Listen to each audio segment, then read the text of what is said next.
जय श्रीमन नारायण। दोस्तों, आज वरथुनी एकादशी व्रत है। जो इस कथा को सुनता है उसकी सभी मनोकामना पूरी होती है, उसके घर में सुख समृद्धि आती है। तो चलिए आज की कथा सुनते हैं। वरथुनी एकादशी व्रत कथा। वरथुनी एकादशी हिंदू पांचांग के अनुसार वैशाख मास के कृष्ण पक्ष की एकादशी तिथि को मनाई जाती है। यह एकादशी व्रत भगवान श्री विष्णु को समर्पित है और इसे करने से सभी प्रकार के पापों का नाश होता है एवं मोक्ष की प्राप्ति होती है। इस व्रत की महिमा भगवान श्री कृष्ण ने युधिष्ठिर को सुनाई थी। भगवान श्री कृष्ण कहते हैं, हे राजन, वरथुनी एकादशी का व्रत अत्यंत पुण्यदायक है। जो व्यक्ति इस व्रत को विधि पूर्वक करता है वह जीवन के समस्त दुखों से मुक्त होकर स्वर्ग लोक को प्राप्त होता है।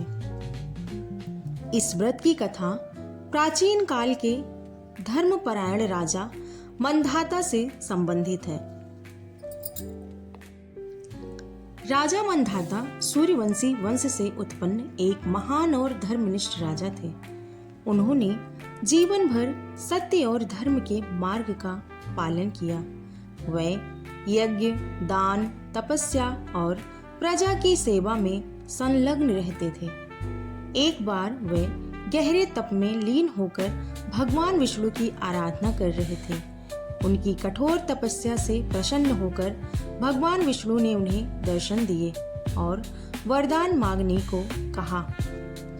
राजा ने प्रजा के कल्याण और अपने राज्य की सुख समृद्धि की कामना की। भगवान ने उन्हें आशीर्वाद दिया और कहा कि तुम्हारे राज्य में धर्म और न्याय का सदैव वास रहेगा। कुछ समय बाद एक बार राजा मंधाता वन में शिकार के लिए गए। वहीं उनका सामना एक राक्षस से हुआ। दोनों के बीच भयंकर युद्ध हुआ, जिसमें राजा गंभीर रूप से घायल हो गए और उनका एक पैर कट गया। वे बहुत दुखी और विकलांग हो गए। अपने शरीर की इस अवस्था से वे मानसिक रूप से भी परेशान रहने लगे। राज्य के कार्यों में मन नहीं लगने लगा और वे निराश रहने लगे। एक दिन उन्हें एक मुनि मिले जो बहुत ज्ञानी और तपस्वी थे। उन्होंने राजा की दशा देखकर पूछा, हे राजन, आप इतने दुखी क्यों हैं? राजा ने अपनी व्यथा बताई। मुनि ने कहा, हे राजन, आप वैशाख मास की कृष्ण पक्ष की वरथुनी एकादशी का व्रत कीजिए। यह व्रत अत्यंत पुण्यदायक है और समस्त पापों को नष्ट कर देता है। इस व्रत के प्रभाव से शरीर की विकलांगता भी दूर हो सकती है। राजा मंधाता ने उस एकादशी को पूरे विधि विधान से व्रत किया। उन्होंने रात्रि जागरण कर भगवान विष्णु का नाम संकीर्तन किया और व्रत की पूर्णता पर ब्राह्मणों को दान दक्षिणा दी।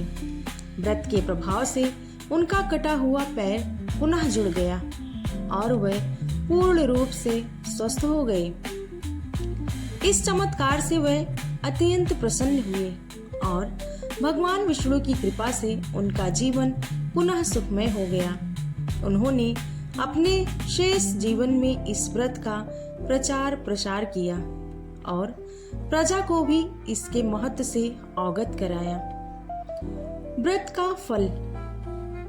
वरथुनी एकादशी का व्रत करने से व्यक्ति को न केवल शारीरिक, मानसिक और सांसारिक कष्टों से मुक्ति मिलती है, बल्कि उसे मोक्ष की भी प्राप्ति होती है। यह व्रत विशेष रूप से दुर्भाग्य, पाप, रोग, दोष और दरिद्रता को नष्ट करने वाला माना गया है। जो भी श्रद्धा पूर्वक इसका पालन करता है वह इस लोक में सुख को प्राप्त करता है और विष्णु धाम को परलोक में वास करता है। इस प्रकार वरथुनी एकादशी की कथा हमें यह सिखाती है कि श्रद्धा और विश्वास से किया गया व्रत जीवन की सबसे कठिन परिस्थितियों को भी सुधार सकता है। यह एकादशी भगवान विष्णु की कृपा पाने का सुगम मार्ग है। फ्रेंड्स, दोस्तों, यह कथा आपको कैसी लगी? आज अगर आपका व्रत है तो कमेंट में श्री हरि विष्णु का नाम जरूर लिखिएगा। आपकी सभी इच्छा मनोकामना पूरी हो, यह मैं ईश्वर से प्रार्थना करती हूँ। ओम जय श्रीमन्नारायण। ओम ब्रह्म बृहस्पतये नमः।